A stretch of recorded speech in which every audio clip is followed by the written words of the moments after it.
สบายดีจ้านั่งนอนนอนปลาโลสองเอง หลังจากที่ไปเราตลาดช่องอีพอตะกี้นี่เนาะพี่น้องมาแล้วก็สิมารีวิวช่องอีเมก็บ่ได้ซื้อเครื่องมาหลวงหลายดอกจ้าสองคนลูกเพิ่นไปเลาะตลาดมาพี่น้องเลย แม่น เมื่อนี้ก็แม่ก็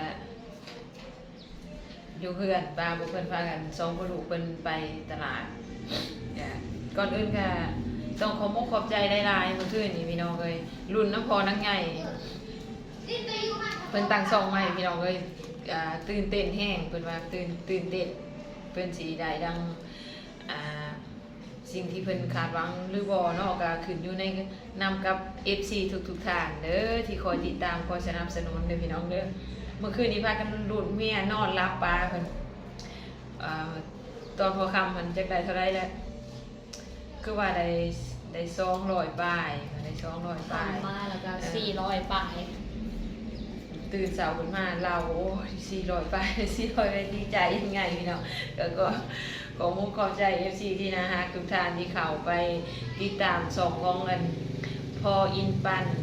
IP เด้อพี่น้องเด้อขอมุกขอบใจหลายๆมื้อนี้พวกเพิ่นพากันไปตลาด2คนลูกอันนี้เอาของโปรดของโปรดล้วนๆเด้อนี่เด้อของโปรดน้องมุกก็มังกรอันกับอันไอ้อ้วนเพิ่นเอ้ยกินห่อเดียวบ่เบิดน้องกิน3ห่อต่อ2คนมีหยังอีกแม่เสียงไห้ยังไงบ่แม่นกองตุ้งเด้กงตุ้งบ่ปักเสียงไห้ถามแม่ค้าว่ะถามอีหยังแม่ค้าบอกว่าพักกวางตุ้งกงตุ้งหัวแปลว่าเสียงไห้เสียงไห้เป็นจังได๋คล้ายๆนี่บ่กงตุ้งหัวนี่แม่บ่จะไปยังเนี่ยเพิ่นสิเอาไปให้อันนั้นเกือบสิเอาไปให้ทั้งพ่อทั้งลุงหั่นพี่น้องซื้อมาเพิ่นลงไปดิ่งน้ำกันแล้วเห็นเกือบเราขาดแล้วเพิ่นเราถามว่าเกือบขาดเกือบยังอยู่กันจะมีบ่ว่าคันมีให้เนี่ยว่าเกือบเก่าเกือบยังว่า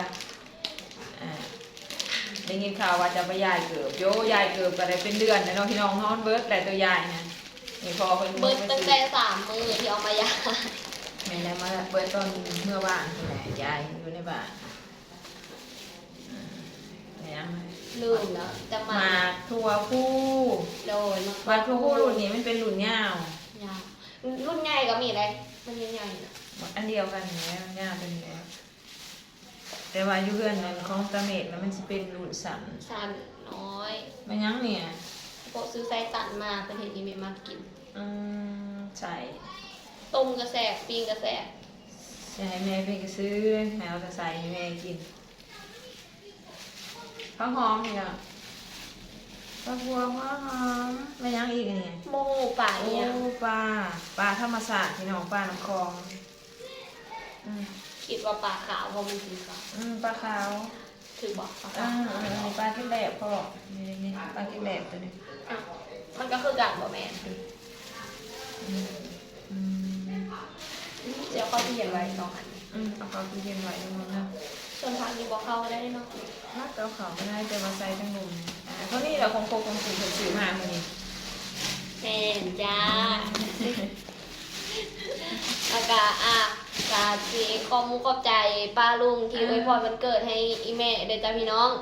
วันนี้วันเกิดอีแม่ครบรอบ40 ปีเด้อจ้า40ไหมวะเต็มเลยเต็ม40เลยน่าเหี่ยวกว่า60ขอมุกขอบใจทุกคำอวยพรทางเฟซทางเฟซบุ๊กทางเฟซบุ๊กเนาะมีสาวเอาลงแล้วก็มี FC ที่นะฮักเขาไปอวยพรขอมุกขอบใจหลายๆเด้อพรที่ให้แม่นั่งไงก็ให้ผู้ที่อวยพรก็ให้ได้ดังใจปรารถนาคือกันกับแม่นั่งไงคือกันพี่น้องเอ้ยใครว่าอีเมทเทาบอกแต่ว่าลูกบ่ลืมเด้อสะโพกครัวเสียเราบ่จือเราว่าเอาวันยังมีวันยังก็คิดน้อยใจอยู่น้อยนึงพี่น้องแต่ว่าถ้าเป็นวันสำคัญเกี่ยวกับชีวิตเกี่ยวกับครอบครัวแม่นั่งไงสิจือแต่สะโพกครัวนี่ก็คิดน้อยใจอยู่พี่น้องเอ้ยเราบ่เคยจือหยังเราบ่จือบ่จำหยังทั้งนั้นนะแม้กระทั่งว่าจักปีที่คบกันมาโ วันหยังเดือนหยังเราบ่ฮู้เลยถ้าเขาบอกว่าอะถ้าเจ้าจื้อวันใดที่เจ้าคุมหอบแตงดองบ่คุมหอบกันคบกันบ่สิให้จัก100 ล้านพันล้านตื้อล้านก็เราบ่มีปัญญาสิสามารถตอบคำถามตัวนั้นได้เนาะ ได้มั้ง บ่ได้ดอกเสื่อมแฮ่นี่ ส่วนนางน้อยนะจื่อทุกคนเนาะมันเกิดไอ้นางอีเมน้องมุกไอ้ไพ่นะน้องรัตนามันจื่อนะทุกๆปีก็ต้องได้แบบซื้อเค้กมาให้อีเมเป้าตั้งแต่เริ่มขึ้นมาม.1 เนาะตอนนี้ก็ม.4 แหละซื้อเค้กให้เป้าทุกปีพี่น้องเอ้ยถึงสิบ่มีเค้กบ่มีอีหยังก็กินข้าวสามัคคีกันทุกๆปี คนในเฮือนคือสำคัญเบิดปลาลุงเอ้ย ก็แม่นก็ส่วนหลายแล้วก็แม่นั่นไงก็สิอยู่น้ำลูกเป็นส่วนใหญ่ถ้าว่าพออยู่น้ำก็คือสิมีส่วนห่วงเนาะแต่ว่าเราบ่เคยอยู่น้ำเราบ่เคยตั้งแต่ใส่ชีวิตร่วมกัน18 ปีสิเข้าเดือน12นี่เราบ่ได้มาอยู่น้ำถึงซำนี้เนาะนี่เกือบจะ2 เดือนแล้ว เยอะแล้วบ่ เกือบ2 เดือนแล้วหอดวันที่15นี่ก็พอดี2 เดือน ไวเนาะ แต่ใช้ชีวิตรวมกันยังบ่เคยอยู่นํกันเฮิงสำนีจักเทื่อเด้อพี่น้องเด้ออันใดเราจังสิบ่ฮู้ว่ามันเป็นแนวใดเกี่ยวกับครอบครัวเฮือนซ่านก็สิถามว่าน้อยใจบ่ก็คือน้อยใจอยู่ เราบ่เคยอยู่นำไทข่อยแต่ว่าไทข่อยก็ฮู้จักว่ามื้อนี้เป็นแนวนั้นมื้อนั้นเป็นแนวนั้น นั่น ส นี่ วัสดีจ้าปลาลุง ใส่เสื้อสีโบกูกันจะนั้นจะเข้าไปเปลี่ยน สีเฮือนก็ดอกสีเฮือนก็แม่ก็ดอกสวัสดีป้าลุงนะลูกเอาวันเกิดอีเมลในวันนั้นได้มื้อนี้ วันนี้วันเกิดเมติ ฮันเด้ลูกพ่อแล้วเนี่ยบ่จื้อ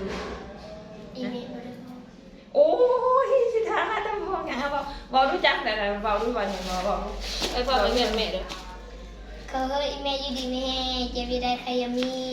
ใครร่ำรวยซื้อขนมให้ลูกกินตลอด ร่ำรวยบ่รวยน้ำน้องบุกนี่แหละกินแต่ขนม กินแต่ขนมสิบ่รวยนำตัวนี้แล้ววันเนี้ย